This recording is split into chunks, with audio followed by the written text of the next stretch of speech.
Yeah, happy holidays, everyone. Ho, ho, ho, and welcome to the Suburban Ford 7 Sports Cave. I am your host, Justin Rose, and we're certainly feeling the holiday love. Mike Stone, 97.1, the ticket. That sweater is, now that's an ugly sweater. It's a very ugly sweater, and it goes, you told me to get an ugly sweater. We go to the relic from the sweater update days with Dave Llewellyn back in the late 90s, ladies and gentlemen. It's vintage, Michael. It's Thank you. vintage. Arthur Regner. Yeah, Arthur Regner from FoxSportsDetroit.com. Look at that. Is that Grumpy Cat? Yes, I think it is. But you know what? It's just a cat because they're all kind of grumpy. I mean, it's just kind of their expression. There's one cat that's not grumpy today. The playoff-bound Lions. Oh, snaps. Yeah. Snaps. Bubbles is dancing in the streets. Absolutely. Playoffs. You know, the Lions are festive. We're festive. You know who else has been festive? Take a look at this. Mark D'Antonio. Also, look at that. Recruiting coordinator Curtis Blackwell and him at the Michigan State football holiday party. You know what? Mark, I got to give you snaps, man. That is a sick-looking sweater, guys. I don't know about that. I kind of like Curtis's sweater a little better. Yeah? Yeah. Okay. All right. Because I like the Spartan logo with the snow. I like that better. All right. Well, let's start. I know it's Ohio State's colors, but State already has green. It is the holiday season. Should be a little tinged with a little bit of red. Red accents. No, you don't want any of that stuff in this state. Get out. It's the one thing that we're gonna get y'all heated up right now. We're gonna start our discussion with the glorious ugly sweaters with a guy that's been in the news, making a lot of. Excuse me, I will start with the Lions here, clinching the division today. The playoff scenarios are this: they have to beat the Bears no matter what happens. They already got a playoff spot, but we're talking about clinching the division. Right. That's what we want to have. They're in the playoffs. No matter what. They're playing with house money, if you ask me. Absolutely. Well, here's the playoff picture as we see it now. Arizona and Detroit both have locked up playoff positions. Right now, the four moving pieces, well, technically all of them are moving pieces at this point, but Dallas is third, New Orleans, Seattle, Green Bay. Now, if it started today, before anybody played today, Arizona and Detroit would have byes. But in order for Detroit to secure the bye, they need to win and hope that Tampa Bay beats the Packers, or they just beat Green Bay at Lambeau next week. I think it's going to come down to next week. The Lions are going to beat the Bears with Jimmy Clausen handily today, and Tampa Bay is going to lose to Green Bay. The Packers are going to win that game. They lost their game last week against Jim Schwartz's Buffalo defense. It's going to come down to Lambeau, where they haven't won since 1991. Yeah, I don't want to be Lee Corso here, not so fast, but you know, we are talking about the Lions, and I'm not going to go same old Lions. I mean, their defense is what's different. I understand all that, but this is what I think the key has to be for the Detroit Lions. They're in the playoffs. Don't rest on your laurels. Maybe Jim Caldwell has them settled enough. But what they really need to do is get a home playoff game. If they can get a home playoff game, win that game, because the only playoff game they've won, I think, in our lifetime was at home against Dallas in the early 90s. 38-6. But here's the thing. Steve Berline also played that game, not Troy Aikman. Well, he started, then Aikman came in a little bit. But he was hurt, though, right? Yeah, I know. But don't give excuses for that. That was a good Lions team. It was a good Lions team. Of course, then the Cowboys went one way and the Lions went the other. It was a good Lions team. But I was at RFK Stadium for that championship game where they got, you know. It was close at halftime. After that Willie Green, the touchdown. Wait a second, Michael, they lost. They lost to the Washington Redskins twice that year. The first game of the season, 40-0, where Chris Spielman's going, score on me more, score on me more. Let me reel you back here a little bit. We're not talking about the Tigers from the 90s, or the Lions from the 90s. It's a sweater. It's a vintage sweater. The bottom line, Art, is the Lions have to win next Sunday in Green Bay to get that home playoff game. Well, here's the thing. But they have to win today, too. You cannot give the Lions a win, ever. You know, it's suicidal. You're saying, oh, you're going to do it. I mean, yeah, they should do it, and it's Jimmy Clausen who hasn't played. You know, I think the last start he had was at Notre Dame, but I'm just saying. I'm going to bet you our ugly sweaters that the Lions are going to take care of the business because, look, this team needs to be peaking right now. And last week's performance was a stop from the 2 weeks that they were peaking against lesser talent. Well, at least offensively. Because their offense is horrible. But that's my point. They have to go out there and they have to perform today. They know that. Because if they're going to go on the road to Green Bay and try to win in Lambeau Field, you can bet that they're not going to say, well, we can have a ho-hum, bad 250-yard offensive day and win that game. No, you're right. The Lions about offense that, will be Justin. fine today because they're playing against a horrible defense.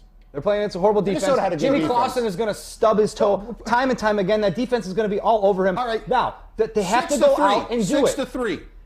I mean, it could be that ugly. You are the grumpy cat. What are you talking about? It must be the sweater. Oh my Lord. Yeah, first of all, Calvin has very bad memories of Soldier Field. Oh, the process. With the process. You know, Stafford got hurt there with 1 year too. Look, it's not a kind place. Now, my bigger concern today is what we've seen with. It's the NFL. Any team can be beat any week. We just saw that yesterday with Washington beating Philadelphia, a team that should have been motivated to go out there, take care of their business. The Lions should be motivated to go take care of their business. The Packers should be motivated to go out and take care of business. All three of the teams we're talking about could lose today. Not saying it will happen. I'm just saying it's the NFL. Things can happen. But I think if you were looking at that between, what's more likely to happen, it's more likely that the Lions are going to beat the Bears and that Tampa Bay would potentially sneak up on Green Bay.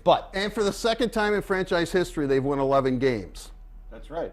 Or something, it'll be, or actually it would have to be the third, because I think they were 12-4 1 year or something. 91 they were 12. Right, 12-4. So it'll be the second time they've actually reached 11, and then if they win next week, it'll be the second time they've reached 12. So all I'm saying is you can't bank anything with this team yet. No. You just can't.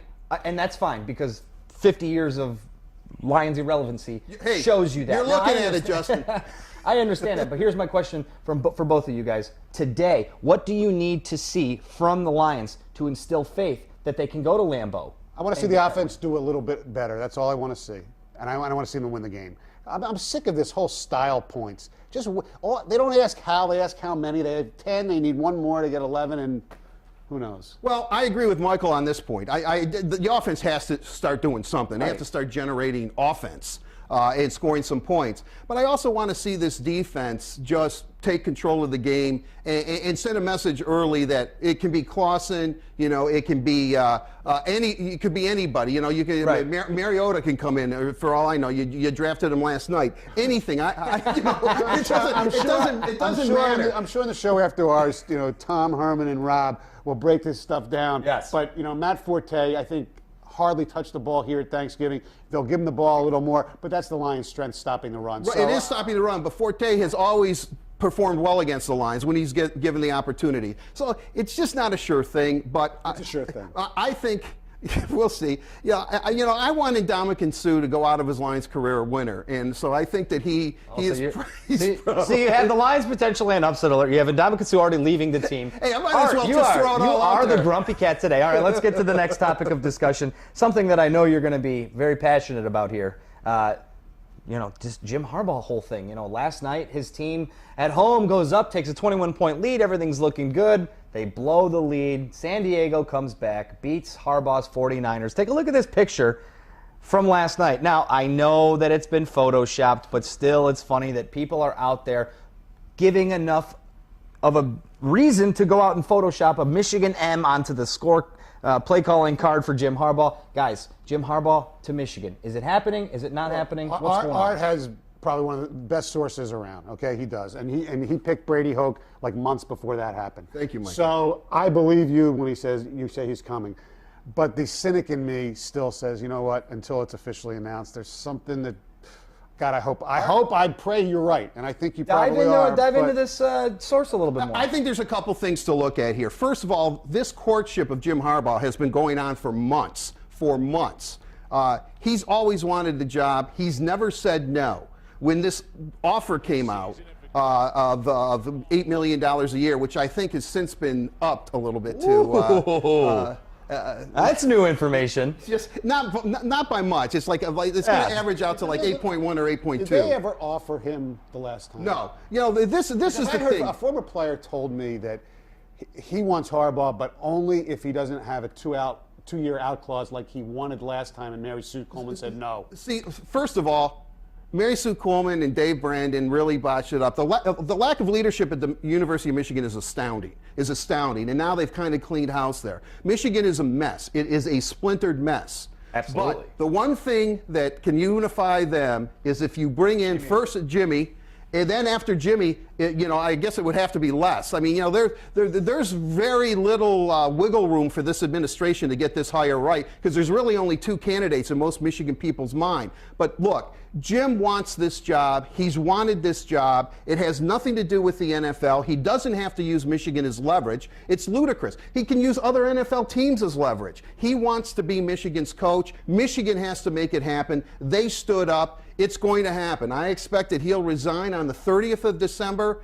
or get fired or whatever's going to happen, and then, on hopefully not New Year's Day, but New Year's Day or January 2nd, he's in Ann Arbor singing the praises of the Maize and Blue. New Year's Day, because they'll take all the press away from the Spartans. Well, well, that's what we're going to talk about right now. Pat Narduzzi, from what I'm being told, spending some time in Pittsburgh the past couple of years, he interviewed this weekend. Pitt is making him the top priority. A great choice, a perfect first job. Absolutely. I mean, with all due respect, it's not a MAC job. It's a better conference than the MAC, and it's a really good job, and you can make that a really good job. I really like what he'll be able to do because it fits his personality a little bit. He doesn't really like the limelight, and Pitt football is shadowed in the city of Pittsburgh by not only the Steelers, but the Penguins are a bigger deal, and the Pirates now have come on. Right. Where Pitt struggles to put butts in the seats at Heinz Field, but the Steelers sell it out the next day, every single time. So it's a good job for him to get in there. It's a cream puff, ACC football-wise.